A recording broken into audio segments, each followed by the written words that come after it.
यदि आप गोल्ड में निवेश करना चाहते हैं तो रिजर्व बैंक ऑफ इंडिया ने सॉवरेन गोल्ड बॉन्ड योजना की नई श्रृंखला अपनी वेबसाइट पर लॉन्च कर दी है, अपनी वेबसाइट पर प्रकाशित कर दिया है। इस योजना से संबंधित क्या शर्तें हैं, क्या नियम हैं, टैक्स से संबंधित क्या जो है नियमावली है, ये पूरी बात रिजर्व बैंक ऑफ इंडिया ने 2023-24 वर्ष के लिए 2023-24 वित्तीय वर्ष के लिए जो है वो प्रकाशित कर दिया है। तो इस योजना के संदर्भ में क्या कुछ महत्वपूर्ण बातें हो सकती हैं और हमारे एग्जाम के पॉइंट ऑफ व्यू से यहाँ से क्या क्या इंपॉर्टेंट टर्म हैं जो एग्जाम में पूछे जा सकते हैं, इस पूरी बातचीत को आज की क्लास में हम लोग कवर करने वाले हैं। दोस्तों, आप सभी का वेलकम है आज के सेशन में परफेक्शन आईएएस के इस यूट्यूब चैनल पर। और हम लोग आज इस योजना के बारे में जो है पूरी कंप्लीट जानकारी जो है वह डिस्कस करने वाले हैं।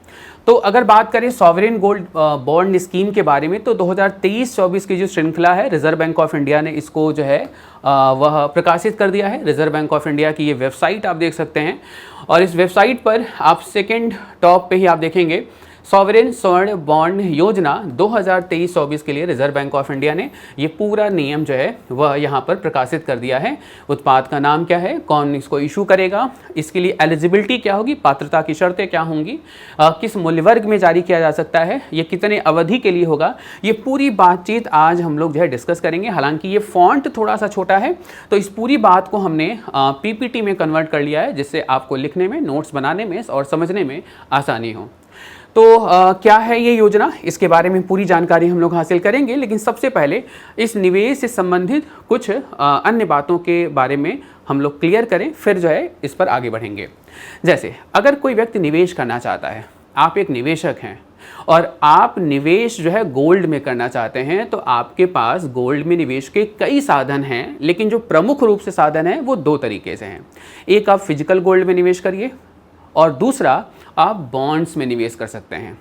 फिजिकल गोल्ड का मतलब जनरली अगर जिसको ये बॉन्ड की जानकारी नहीं है वो दरअसल फिजिकल बॉन्ड में ही निवेश करता है, फिजिकल गोल्ड में ही निवेश करता है। जैसे अगर हम बात करें तो आप गोल्ड खरीद सकते हैं और गोल्ड को खरीदने के बाद आप स्टोर करेंगे, यानी अपने पास उसको पोजीशन में रखेंगे और आफ्टर अ सर्टेन टाइम जब गोल्ड का मूल्य बढ़ जाएगा तो उसको बेचने से जो आपको लाभ होगा वो उस गोल्ड से मिलने वाला रिटर्न कहा जाएगा। अब इस प्रोसेस में कई सारी दिक्कतें हैं, कई सारी प्रॉब्लम हैं। जैसे कि अगर आप गोल्ड खरीद रहे हैं तो गोल्ड से आप कोई भी ज्वेलरीज वगैरह बनवाएंगे तो उस पर मेकिंग चार्ज का एक झंझट होता है, लगभग 15 से 20% आपको अलग से खर्च करना पड़ेगा। इसके अलावा जो फिजिकल गोल्ड होता है अगर उसमें निवेश करते हैं तो प्योरिटी की प्रॉब्लम आती है, यानी कि आपको शुद्ध सोना मिलेगा या नहीं मिलेगा इस बात की कोई गारंटी नहीं है। इसके अलावा आपको टैक्स अलग से पे करना पड़ेगा, तो ये सब अन्य खर्चे आ रहे हैं। इसके अलावा बात करें अगर आप सोना खरीद रहे हैं या सोना रख रहे हैं, घर पे रख रहे हैं, तो चोरी होने का डर या अन्य कुछ समस्याएं उसके साथ आ सकती हैं। अगर आप बैंक से जो है लॉकर ले रहे हैं तो उस पर एक अलग जो है खर्च आपका बढ़ेगा। तो फिजिकल गोल्ड में निवेश करने के कई सारे डिमेरिट हैं। लेकिन अगर हम बात करें सॉवरेन गोल्ड बॉन्ड योजना की बात करें तो इस क्षेत्र में या इस इंस्ट्रूमेंट में निवेश करने पर ये जो फिजिकल गोल्ड में जो डिमेरिट्स है वो मेरिट में बदल जाता है, यानी कि सॉवरेन गोल्ड बॉन्ड में उतनी परेशानियां आपको नहीं आएंगी जो फिजिकल गोल्ड में निवेश करने के लिए आएगा। अब जैसे एक एग्जाम्पल के रूप में बात करिए, सॉवरेन गोल्ड बॉन्ड स्कीम है, रिजर्व बैंक ऑफ इंडिया इस इंस्ट्रूमेंट को जारी करता है भारत सरकार के बिहाफ पर। ये न्यूनतम आप 1 ग्राम में खरीद सकते हैं, हम इसी बॉन्ड पर समझ सकते हैं। न्यूनतम आप इसे 1 ग्राम में खरीद सकते हैं और 1 ग्राम की जो कीमत होगी वो होगी 5,926 रुपये। ये जो है 1 ग्राम की कीमत है और ये 24 कैरेट का होगा, यानी कि ये 24 कैरेट का गोल्ड होगा। और आपको 1 ग्राम का गोल्ड की जो वैल्यू होगी वो आपको गोल्ड नहीं मिलेगा, आपको एक सर्टिफिकेट मिलेगा और उस सर्टिफिकेट पर ये मेंशन होगा कि उस सर्टिफिकेट की वैल्यू 1 ग्राम गोल्ड के बराबर है, जिसकी वर्तमान कीमत 5,926 रुपये है। अब 1 साल के बाद क्या होगा, आपने 5,926 रुपये पेमेंट कर दिया और आपको किसी बैंक के माध्यम से या पोस्ट ऑफिस के माध्यम से ये जो डॉक्यूमेंट है, ये जो बॉन्ड्स है वो आपने रिसीव कर लिए। अब 1 साल के बाद क्या होगा कि अगर इस गोल्ड की वैल्यू बढ़ गई और ये वैल्यू हो गई लगभग 7,000 रुपये, तो जब आप इसको रिडीम कराएंगे तो लगभग आपको 1,100 रुपये का प्रॉफिट मिलेगा। यानी गोल्ड का मूल्य बढ़ेगा तो बढ़े हुए मूल्य का आपको फ़ायदा तो मिलेगा प्लस इसके अलावा बात करें तो अगर आप ये सॉवरेन गोल्ड बॉन्ड स्कीम ले रहे हैं तो तो भारत सरकार द्वारा इस इंस्ट्रूमेंट पर आपको 2.50% आपको एनुअल रेट ऑफ इंटरेस्ट भी दिया जाएगा, यानी कि वार्षिक ब्याज की दर भी दी जाएगी। और ये वार्षिक ब्याज की दर जो है 6 महीने पर आपके अकाउंट में जो है वो क्रेडिट कर दिया जाएगा। यानी अगर हम बात करें तो 1.25% रेट ऑफ इंटरेस्ट 6 महीने में आपके खाते में भी जो है वह डाल दिया जाएगा। यानी कि 1.25% आपने जो पैसा निवेश किया है इस पर 1.25% 6 महीने का ब्याज दर आपके खाते में क्रेडिट हो जाएगा और अगले 6 महीने में 1.25% इस पर ब्याज क्रेडिट हो जाएगा। तो आप सोचिए कि क्या क्या फ़ायदे हैं इसके। पहला तो अगर आप फिजिकल गोल्ड खरीदने के बजाय अगर ये बॉन्ड खरीद रहे हैं तो इस बॉन्ड के खरीदने पर आपको गोल्ड की जो वैल्यू बढ़ रही है उस बढ़ने का यानी उस मार्जिन का तो फ़ायदा मिल ही रहा है, प्लस गवर्नमेंट ऑफ इंडिया इस पर आपको 2.50 का रेट ऑफ इंटरेस्ट भी पे कर रही है पर एनम। क्लियर बात। तो ये आई थिंक आपको क्लियर हुआ होगा। फिजिकल बॉन्ड और सॉवरेन गोल्ड बॉन्ड स्कीम जो है सरकार 2015 में इसको दरअसल लाई थी। तो इस जो है योजना में अन्य क्या शर्तें हैं, अन्य क्या नियम है, इस पूरी बातचीत को हम लोग जो है आगे सेशन में कवर करने वाले हैं। तो अपने एग्जाम के पॉइंट ऑफ व्यू से बात करें तो सॉवरेन स्वर्ण बॉन्ड ये योजना है। अगर हम बात करें कि ये कब इंट्रोड्यूस हुआ तो केंद्रीय बजट यानी यूनियन बजट 2015-16 में इसको जो है गवर्नमेंट ऑफ इंडिया ने इंट्रोड्यूस किया था 2015-16 में, और कैबिनेट ने इसको मंजूरी दी सितंबर 2015 में, और लगे हाथ ये लागू भी हो गया। नवंबर 2015 में इस योजना का शुभारंभ किया गया, इस योजना को इंट्रोड्यूस कर दिया गया। तो ये कुछ डेट हैं, कुछ तारीखें हैं जिनको आपको जो है याद रखनी है। इस योजना का उद्देश्य क्या होगा, यानी कि sovereign gold bond scheme Bharat सरकार क्यों लॉन्च कर रही है, क्यों जारी कर रही है। दरअसल देखिए गोल्ड की खपत में यानी कि गोल्ड के उपभोग में भारत प्रमुख देशों की श्रेणी में आता है, और गोल्ड का उत्पादन में हम जो है ये प्रमुखता हमारी नहीं है, यानी पूरी तरीके से गोल्ड पर हम आयात पर निर्भर हैं, यानी इंपोर्ट पर हम जो है पूरी तरीके से आधारित हैं। तो अगर हम फिजिकल गोल्ड खरीदने के बजाय हम केवल पेपर खरीदेंगे जो बैग्ड होगा गोल्ड के द्वारा, तो जो गोल्ड के आयात पर सरकार पैसे खर्च करती है वह खर्च कम होगा और हमारा जो भुगतान संतुलन होगा वो संतुलित होगा। यानी हमारा जो भुगतान संतुलन है उसका जो चालू खाते में जो घाटा होता है सरकार का, उस घाटे में कमी आएगी। यानी उस कमी को लाने के लिए या अंतर्राष्ट्रीय स्तर पर गोल्ड के आयात में कमी को लाने के लिए, या यूं कह लें गोल्ड के आयात गोल्ड के मूल्य में जो बढ़ोतरी हो रही है उनकी कीमतों में कमी लाने के लिए भारत सरकार ने सॉवरेन गोल्ड बॉन्ड स्कीम 2015-16 में लॉन्च किया था। इसी बात को हम यहाँ देख सकते हैं, भौतिक सोने की मांग को कम करना है, क्योंकि भारत में सोने की सबसे अधिक मांग आयात के माध्यम से ही पूरी होती है, और इस योजना के माध्यम से जो करेंट अकाउंट है हमारे बैलेंस ऑफ पेमेंट में, उसमें जो घाटा होता है उस घाटे की समस्या को दूर करने के उद्देश्य से भारत सरकार ने 2015-16 में सॉवरेन गोल्ड बॉन्ड स्कीम योजना को स्टार्ट किया था, लॉन्च किया था। आगे बात करें इस उत्पाद का नाम क्या है, तो आप जब भी सर्च करेंगे सॉवरेन स्वर्ण बॉन्ड, तो ये जो है इसका नाम है सॉवरेन स्वर्ण बॉन्ड या सॉवरेन गोल्ड बॉन्ड, या सॉवरेन को कई जगह सार्वभौमिक सोना या सार्वभौमिक गोल्ड बॉन्ड के नाम से इसको जाना जाता है। इसका निर्गमन कौन करेगा, इसको इशू कौन करेगा, तो याद रखिएगा इसको इशू करने का काम करेगा रिजर्व बैंक ऑफ इंडिया, यानी कि सेंट्रल बैंक इस बॉन्ड को इशू करेगा।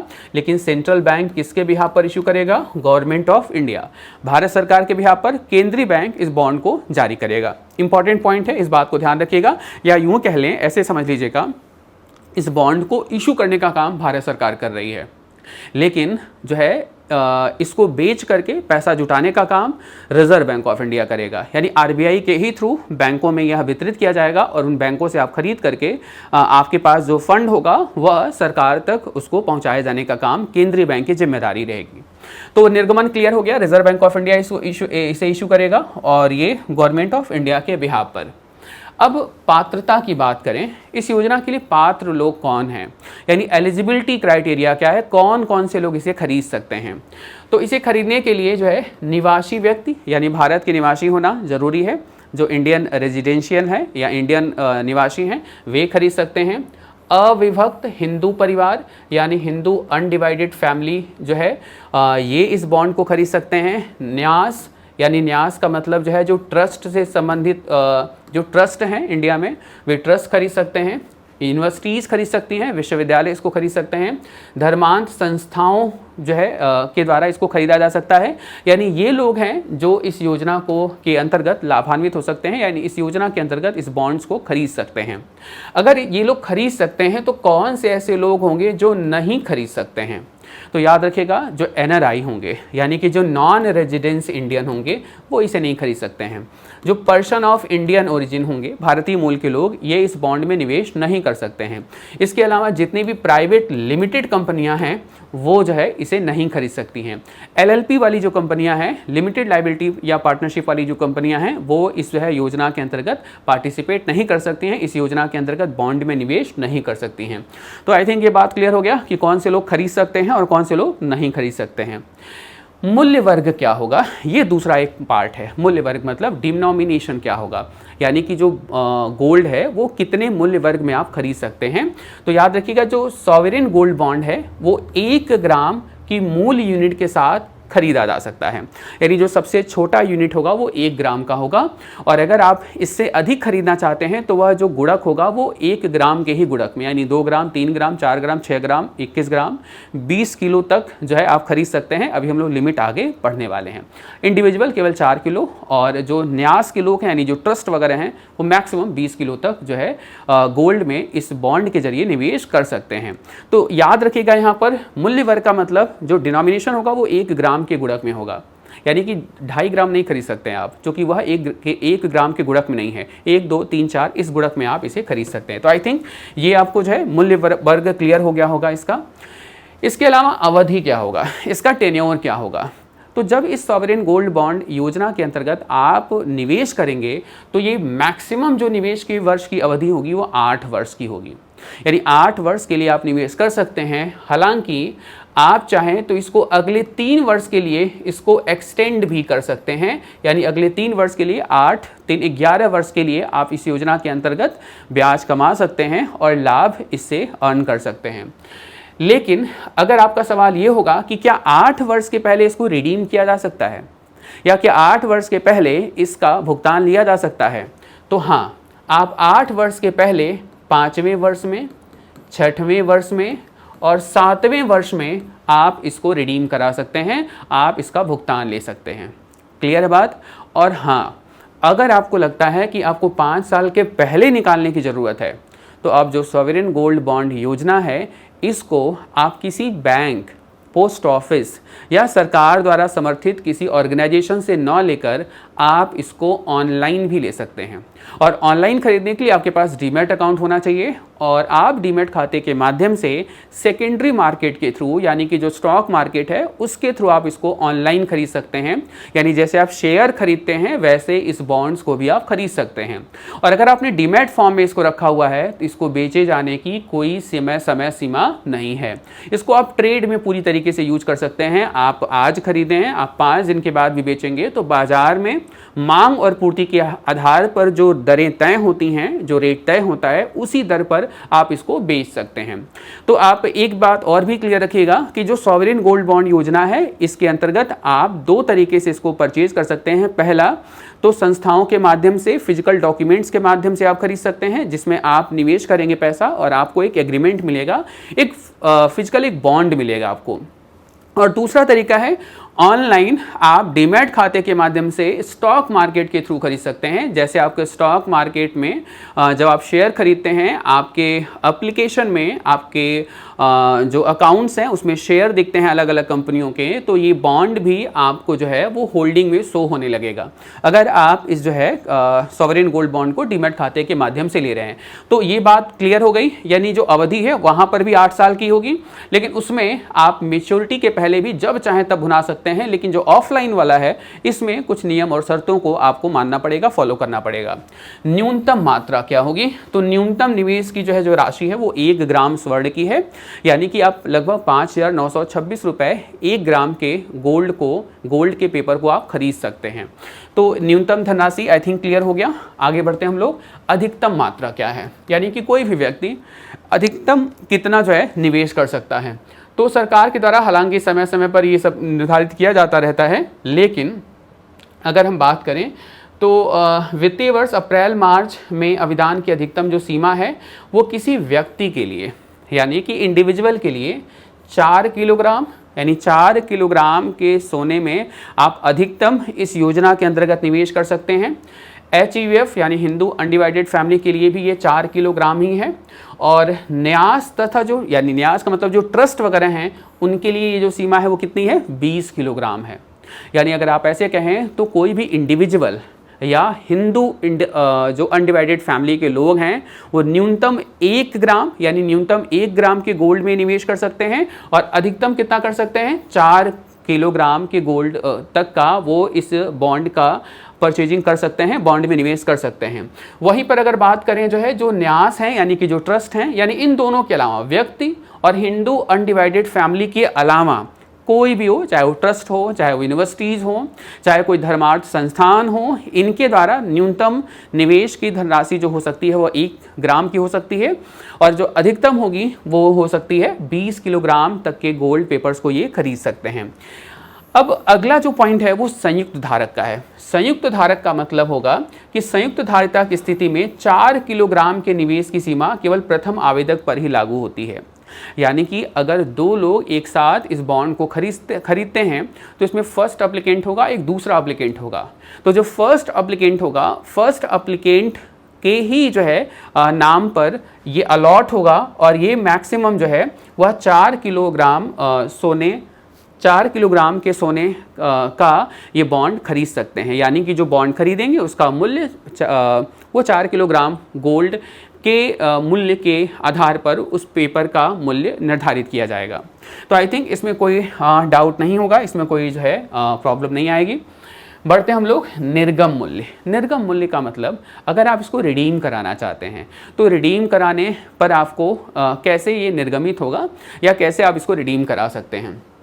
तो SGB का जो मूल्य है वो कैसे तय होगा, तो इंडियन बुलियन एंड ज्वेलर्स जो एसोसिएशन लिमिटेड है इसके द्वारा अभिदान यानी कि विड्रॉल करने की जो है अवधि के पहले सप्ताह के अंतिम 3 कारोबारी दिवस के लिए प्रकाशित 999 शुद्धता वाले स्वर्ण के बंद भाव के सामान्य औसत के आधार पर भारतीय रुपए में निर्धारित किया जाएगा। थोड़ा सा ये लैंग्वेज टिपिकल है, यहाँ समझने की कोशिश करिएगा। ये 999 शुद्धता का मतलब यहाँ पर साफ साफ बात हो रही है 24 कैरेट की बात हो रही है। यानी कि ये जो सोना होगा इसका जो मूल्य होगा वो 24 कैरेट के द्वारा बैकअप्ड होगा। तो ये 24 कैरेट का मूल्य होगा। अब इसका मूल्य कैसे तय होगा, याद रखिएगा। यहाँ पर लिखा जा रहा है कि भारतीय रुपये में निर्धारित किया जाएगा अभिदान के पहले सप्ताह के अंतिम 3 दिन, यानी जिस दिन मूल्य तय होना है उसके 3 दिन पहले गोल्ड का भाव क्या है उन तीनों को जोड़ा जाएगा और उसको 3 से भाग दे दिया जाएगा। जो मूल्य आएगा वो वर्तमान मूल्य होगा और उसी मूल्य पर इसको खरीदा भी जा सकता है और इसे बेचा भी जा सकता है। जैसे अगर अभी आप खरीद रहे हैं तो आपको इसी मूल्य पर मिलेगा, इसी जो है प्राइस पर मिलेगा। यानी कि जो हफ्ते या जिस वीक में खरीद रहे हैं उस वीक में पिछले 3 दिनों में गोल्ड का जो वैल्यू रहा है उसको जोड़कर 3 से भाग दे देंगे तो वो मूल्य आपके खरीदने का होगा। अगर आप 8 साल बाद या 7 साल बाद इसको विड्रॉल कर रहे हैं तो 7 साल में जिस दिन विड्रॉल करेंगे उसके 3 दिन पहले जो है जो सोने का मूल्य होगा, यानी कि वो हर दिन प्रतिदिन जो है ये तो तय होता है, तो 3 दिनों की कीमतों को तय कर ये जोड़ करके और 3 से भाग दे देंगे तो जो एवरेज प्राइस आएगी उसी प्राइस पर आपको विड्रॉल मिल जाएगा, यानी उसी प्राइस पर आपको लाभ मिल जाएगा। तो आई थिंक ये बात क्लियर हो गई। एक और बात यहाँ पर याद रखिएगा, SGB का निर्गमन मूल्य ऑनलाइन सब्सक्राइब करने वाले, यानी अगर आप ऑनलाइन खरीदना चाह रहे हैं यानी पेमेंट जो है वो ऑनलाइन कर रहे हैं, गूगल पे के माध्यम से कर रहे हैं, फ़ोन पे के माध्यम से कर रहे हैं, डिजिटल मोड में कर रहे हैं, तो याद रखिएगा आपको एक और विशेष फ़ायदा मिलने वाला है। आपको 50 रुपये प्रति ग्राम कम पे करना होगा, यानी कि प्रति ग्राम 50 रुपये कम आपको पे करना होगा अगर आप ऑनलाइन या किसी डिजिटल माध्यम से इस स्कीम के अंतर्गत आप बॉन्ड्स को खरीद रहे हैं। Indian Boolean and jewellers association limited है क्या दरअसल, क्योंकि इसी के द्वारा इस सॉवरेन गोल्ड बॉन्ड के मूल्य को बैकअप किया जाएगा, यानी मूल्य के निर्धारित करने में इनकी प्रमुख भूमिका रहेगी। तो जो IBJA है यानी Indian Boolean and jewellers association है, इसकी स्थापना 1919 में की गई थी, 1919 में की गई थी, और ये भारत में सराफा व्यापारियों के लिए एक संघ के रूप में कार्य करता है, यानी कह सकते हैं भारत में सराफा व्यापारियों के लिए एक बड़ा संघ है, एक बड़ी भूमिका निभाने का कार्य करता है। जो आपका Indian Boolean and jewellers association है वो भारत में सभी बुलियन का मतलब जितने भी ऐसे कारोबारी जो गोल्ड से जुड़े हुए हैं, और ज्वेलरी एसोसिएशन के लिए शीर्ष संघ माना जाता है। अभी हम लोगों ने बात किया, यह दैनिक गोल्ड AM और PM दरें प्रकाशित करता है जो सॉवरेन गोल्ड बॉन्ड जारी करने के लिए बेंचमार्क की दरें हैं, यानी कि जो गोल्ड की वैल्यू आप सुबह शाम देखते हैं, ये दरअसल Indian Boolean and jewellers association के द्वारा ही प्रतिदिन आधार पर निर्धारित किया जाता है, यानी कि तय किया जाता है। तो ये आपका IBJA के बारे में इंफॉर्मेशन थी। और अभी हम लोग बढ़ते हैं आगे, भुगतान का विकल्प क्या होगा, अब भुगतान कैसे करेंगे। ये जो सॉवरेन गोल्ड बॉन्ड स्कीम है, इसके लिए भुगतान नकदी अधिकतम 20,000 तक ही कर सकते हैं आप, और 20,000 के अलावा अगर आपको करना है तो आप जो है चेक के माध्यम से, डिमांड ड्राफ्ट के माध्यम से, अन्य जो है डिजिटल इलेक्ट्रॉनिक माध्यम से कर सकते हैं। अगर आप नेट बैंकिंग में रखते हैं तो नेट बैंकिंग के माध्यम से भी आप भुगतान कर सकते हैं। निर्गम का प्रकार क्या होगा, यानी इशुइंग का टाइप क्या होगा। तो सरकारी प्रतिभूति अधिनियम 2006 के अंतर्गत भारत सरकार के स्टॉक के रूप में SGB को जारी किए जाएंगे। इसके लिए निवेशकों को धारिता प्रमाण पत्र जारी किया जाएगा, डीमैट के रूप में भी रूपांतरण के पात्र होंगे। यानी जो इशुइंग का प्रकार है वो दोनों तरीके से है, आपको सर्टिफिकेट के रूप में भी मिल सकता है, और दूसरा आप इसको इलेक्ट्रॉनिक रूप में डीमैट अकाउंट के माध्यम से भी आप इसे खरीद सकते हैं। अभी हम लोगों ने इसके बारे में बात भी किया कि जो सर्टिफिकेट के रूप में अगर आप खरीदेंगे किसी बैंक से या पोस्ट ऑफिस से, तो इसको विड्रॉल करने के लिए कुछ नियम शर्तों को फॉलो करना पड़ेगा। लेकिन जो आप डीमैट खाते के माध्यम से खरीदेंगे उसके लिए आपको विड्रॉल करने का कोई जो है कोई शर्तें और कोई नियम नहीं है। आप इसको जब चाहें तब आप इसको विड्रॉल करा सकते हैं, जब चाहें तब आप इसको भुना सकते हैं। तो निर्गम के प्रकार दोनों तरीके हैं, दोनों तरीके से आप जिसमें उपयुक्त हों आप कर सकते हैं। लेकिन एक बात ध्यान रखिएगा, इन दोनों ही तरीके में आपको जिस नियम को फॉलो करना पड़ेगा, दिस नॉर्म्स इज KYC। आपको KYC मानदंडों को मानने के बाद या KYC मानदंडों को पूरा करने के बाद ही इस योजना के अंतर्गत आप इस बॉन्ड को खरीद सकते हैं। KYC means know your customer guidelines, जिसके अंतर्गत बैंक आपको कोई भी फाइनेंशियल एक्टिविटी आपके साथ करता है, और इसके अंतर्गत मुख्य रूप से जो निवेशक हैं उनको अपना एक ID प्रूफ, एक एड्रेस प्रूफ और अपने रिसेंट फोटोग्राफ्स को आपको जमा करना होता है अंडर KYC गाइडलाइंस। जब भी आप बैंक में अकाउंट्स अगर ओपन कराएंगे तो आप जनरली KYC के बारे में आपने सुना होगा। मोचन मूल्य यानी कि रिडम्पशन वैल्यू क्या होगी, इसके बारे में भी हम लोगों ने बातचीत कर ही लिया है। मोचन मूल्य क्या मतलब, जिस मूल्य पर आपको रिडीम किया जाएगा, जिस मूल्य पर 6 वर्ष बाद 7 वर्ष बाद आपको पूरी वैल्यू जो है आपको दी जाएगी। तो IBJA के द्वारा प्रकाशित 999 के शुद्धता वाले स्वर्ण के बंद मूल्य के पिछले 3 कारोबारी दिवस के सामान्य औसत के आधार पर भारतीय रुपए में होगा।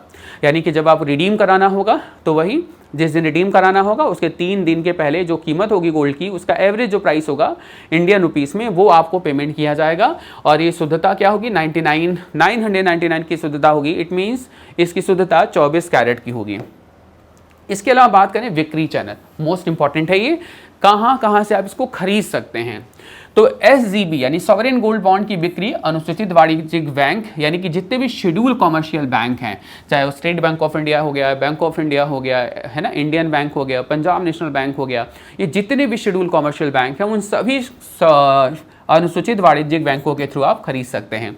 लेकिन एक बात ध्यान रखिएगा, लघु वित्त बैंक यानी कि जो स्मॉल फाइनेंस बैंक हैं और पेमेंट बैंक और इसके अलावा जो ग्रामीण बैंक है, रीजनल रूरल बैंक, इनको छोड़ करके, देखिए प्रश्न एग्जाम में कई बार यहीं से बन जाते हैं। हमने तो ये पढ़ लिया कि कहाँ से इशू होगा, ये कहाँ से मिल सकता है, और हमने शायद इनको ध्यान नहीं दिया, और प्रश्न यही बन जाएगा एग्जाम में कि सॉवरेन गोल्ड बॉन्ड योजना के अंतर्गत निम्न में से कौन सा बिक्री चैनल नहीं है या कहाँ से आप नहीं खरीद सकते हैं, और आपको ऑप्शन बना के दे दिया, फिर आपको कन्फ्यूजन होगा। तो याद रखिएगा, मुख्य रूप से 3 लोग इस योजना में बिक्री चैनल में शामिल नहीं होंगे। पहला क्या होगा, ग्रामीण बैंक यानी जितने भी क्षेत्रीय ग्रामीण बैंक हैं वो वहाँ से आप खरीद नहीं सकते हैं। दूसरा स्मॉल फाइनेंस बैंक, जैसे आप उत्कर्ष स्मॉल बैंक के नाम से जानते होंगे आप, है ना। पेमेंट बैंक जैसे Airtel payment bank, Paytm payment bank, ये जो बैंक्स हैं, इन बैंकों के थ्रू आप इस योजना का लाभ नहीं ले सकते हैं। इसके अलावा और कहाँ से ले सकते हैं, तो जो stock holding corporation of India है यानी कि SCIL है, वहाँ से आप खरीद सकते हैं। भारतीय समाशोधन निगम लिमिटेड यानी कि इंडियन क्लियरिंग कॉरपोरेशन लिमिटेड, आप यहाँ से क्लियरिंग कॉरपोरेशन लिमिटेड आप यहाँ से खरीद सकते हैं। आप पोस्ट ऑफिस से खरीद सकते हैं, या मान्यता प्राप्त जो शेयर बाजार हैं, चाहे वो नेशनल स्टॉक एक्सचेंज हो गया, जहाँ से आप जैसे शेयर खरीदते हैं वहाँ से खरीद सकते हैं, नेशनल स्टॉक एक्सचेंज हो गया। और इसके अलावा बॉम्बे स्टॉक एक्सचेंज, ये भारत के प्रमुख 2 स्टॉक एक्सचेंज है, यहाँ पे भी आप प्रत्यक्ष रूप से भी खरीद सकते हैं और आप किसी एजेंट के माध्यम से भी खरीद सकते हैं। हालांकि एजेंट के माध्यम से खरीदने में एजेंट का एक कमीशन भी होता है। जैसे पोस्ट ऑफिस में भी आप देखेंगे तो जो है RD की जो है सुविधाएं होती हैं, वो कई बार एजेंट के माध्यम से ही सरकार आप तक पहुंचाने का कार्य करती है। तो आई थिंक ये बात क्लियर हो गया। बिक्री चैनल क्या है, आप कहाँ से सॉवरेन गोल्ड बॉन्ड स्कीम का लाभ उठा सकते हैं, इसे खरीद सकते हैं। बात करें अगर हम लोग रेट ऑफ इंटरेस्ट की बात करें, ब्याज दर की बात करें हम लोग, तो निवेशकों की प्रतिपूर्ति आरंभिक मूल्य पर 2.5% के प्रति वर्ष ब्याज के साथ निर्धारित होगा। ये अर्धवार्षिक रूप से आपके अकाउंट्स में क्रेडिट कर दिया जाएगा। यानी 2.50% अगर वार्षिक है तो 6 महीने का कितना होगा, 1.25%। आपने जो भी निवेश किया हुआ राशि है, यानी अगर आप 1 ग्राम किया है 5,926 रुपये अगर आपने निवेश किया है, तो इस पर 1.25% का जो ब्याज दर होगा वो आपके खाते में हर 6 महीने पर क्रेडिट किया जाता रहेगा। तो ये इस योजना का लाभ है। संपार्श्विक का मतलब होता है कोलैटरल। तो पूछा जा रहा है क्या इसको कोलैटरल के रूप में भी रख सकते हैं क्या। जैसे हमने अगर आप फिजिकल गोल्ड खरीदे हैं, अगर हमारे पास हमारे घर में अगर फिजिकल गोल्ड है, ऑर्नामेंट के रूप में, गहनों के रूप में अगर है, तो अगर हमें लोन की ज़रूरत है, ऋण की ज़रूरत है, तो हम बैंक में रख सकते हैं। बैंक में रखने के बाद हम उसके गोल्ड की कुल वैल्यू का 80 से 90% तक हम उससे जो है बैंक से पैसा ले सकते हैं कर्ज के रूप में। तो क्या ये कोलैटरल के रूप में यूज होगा क्या, तो आपका आंसर होगा यस। SGB को ऋण के लिए यानी कि कोलैटरल के रूप में प्रयोग किया जा सकता है। मूल्य की तुलना में ऋण का अनुपात भारत RBI द्वारा समय समय पर आदेशित या निर्देशित किया जाता है। जैसे कि गोल्ड लोन में RBI की अभी हाल ही की गाइडलाइंस थी, जिसमें RBI ने कहा था बैंकों से कि गोल्ड का लगभग 90% यानी मार्केट वैल्यू का 90% तक आम उपभोक्ता को कर्ज देना है। ऐसी गाइडलाइंस RBI की आई थी। तो ये कई बार RBI इसको तय करता रहता है। तो इसे जो है यानी कि कोलैटरल के तौर पर भी इस बॉन्ड का प्रयोग हम कर सकते हैं, इसमें भी ये सुविधा है ये। इसके अलावा बात करें KYC प्रलेखन, इसके बारे में भी हम लोगों ने बात किया। इसके लिए KYC जो है ज़रूरी होगा। बिना नो योर कस्टमर गाइडलाइंस के अंतर्गत आप इसको फॉलो नहीं कर सकते हैं। इसके अंतर्गत जो भी आपका KYC गाइडलाइंस होता है, एक से आपको ID प्रूफ जमा करना होता है और एक एड्रेस प्रूफ। ID में मुख्य रूप से आप पैन कार्ड और एड्रेस में आधार कार्ड और प्लस रिसेंट फोटोग्राफ्स के माध्यम से आप जो है अपने डॉक्यूमेंट को प्रस्तुत कर सकते हैं, जिसके थ्रू आपको यह प्रतिभूति प्राप्त हो जाएगी, अपने जितने भी पैसे का निवेश करना होगा। इसके अलावा बात करें कर प्रबंध का जो कॉन्सेप्ट है थोड़ा सा देखिएगा। आयकर अधिनियम 1961 का जो 43 का प्राविधान है, इसके अनुसार SGB यानी सॉवरेन गोल्ड बॉन्ड पर मिलने वाला जो ब्याज है, उस ब्याज पर जो है वह कर लगेगा, यानी कि टैक्स लगेगा। किसी व्यक्ति को SGB के मोचन पर यानी कि उसके रिडेम्पशन पर लगने वाला पूंजी अभिलाभ कर पर छूट होगी। किसी व्यक्ति को SGB के अंतरण पर दिए जाने वाले दीर्घकालीन पूंजी अभिलाभ की सूचीकरण लाभ प्रदान किया जाएगा। मैं आपको इन शॉर्ट में बता देता हूँ। अगर आप जो है सॉवरेन गोल्ड बॉन्ड स्कीम में निवेश करते हैं और अगर आप 3 साल से ऊपर का निवेश करते हैं, तो 3 साल के ऊपर का निवेश करेंगे तो आपको लॉन्ग टर्म जो कैपिटल गेन टैक्स है वो आपको पे करना पड़ेगा। और अगर आप 3 साल के पहले ऑनलाइन माध्यम से अगर रिडीम करा लेते हैं तो उससे जो प्राप्त ब्याज होगा वह ब्याज आपकी इनकम में जुड़ जाएगा और आप इनकम टैक्स स्लैब के अंतर्गत आप टैक्स के पेई होंगे, यानी कि आपको कर उसका भुगतान करना पड़ेगा। तो ये कर प्रबंधन की बात होगी। आगे बढ़ते हैं। व्यापार योग्यता क्या है इसकी। व्यापार योग्यता का मतलब जो SGB होगा यानी सॉवरेन गोल्ड बॉन्ड योजना है, ये पूरी तरीके से व्यापार के लिए पात्र होंगे, यानी कि आप इसको खरीद सकते हैं, बेच भी सकते हैं। अगर आप ऑनलाइन या डीमैट अकाउंट में रखे हुए हैं, आप जैसे शेयर को जो है ट्रेड कर सकते हैं, वैसे ही इस बॉन्ड को भी आप ऑनलाइन बेसिस पर खरीद और बेच दोनों प्रक्रियाएं कर सकते हैं। SLR की पात्रता, अगर कोई बैंक जो है SLR के रूप में मेंटेन करना चाहे तो वो SLR के रूप में भी जो है वह एज अ कोलेटरल के रूप में इसे मेंटेन कर सकता है। रिजर्व बैंक ऑफ इंडिया इसकी भी परमिशन देता है। तो ये कंप्लीट पूरे नियम एंड और जो शर्तें हैं इनको हम लोगों ने डिस्कस किया। आई थिंक इसके बियॉन्ड आपकी परीक्षाओं में प्रश्न नहीं बनेंगे और इसी से संबंधित हम लोग एक अभ्यास प्रश्न करते हैं और अपने सेशन को फिनिश करते हैं। प्रश्न है, सरकार की संप्रभु यानी कि स्वर्ण बॉन्ड योजना यानी सॉवरेन स्वर्ण बॉन्ड योजना के उद्देश्य क्या हैं? आपसे प्रश्न पूछा जा रहा है। 3 ऑप्शन दिए हुए हैं। भारतीय गृहस्थों के पास जो निष्क्रिय पड़े स्वर्ण हैं उनको अर्थव्यवस्था में लाना है। दूसरा ऑप्शन है स्वर्ण एवं आभूषण के क्षेत्र में फॉरेन पोर्टफोलियो इन्वेस्टमेंट को जो है प्रोत्साहित करना है। या तीसरा ऑप्शन है स्वर्ण के आयात पर भारत की निर्भरता को कमी लाना है। तो ये 3 ऑप्शन के अकॉर्डिंग आपके पास कूट दिया हुआ है, केवल पहला सही है। पहला तीसरा सही है, दूसरा तीसरा सही है या उपरोक्त तीनों सही हैं। क्या सही उत्तर होगा इसको कमेंट बॉक्स के माध्यम से ज़रूर बताइएगा। तो आज के सेशन में फिलहाल इतना ही। आपको ये योजना कैसी लगी और कोई पॉइंट अगर आपको नहीं समझ में आया होगा तो आप कमेंट बॉक्स में लिख सकते हैं। आज के लिए बस इतना ही। Thank you all of you.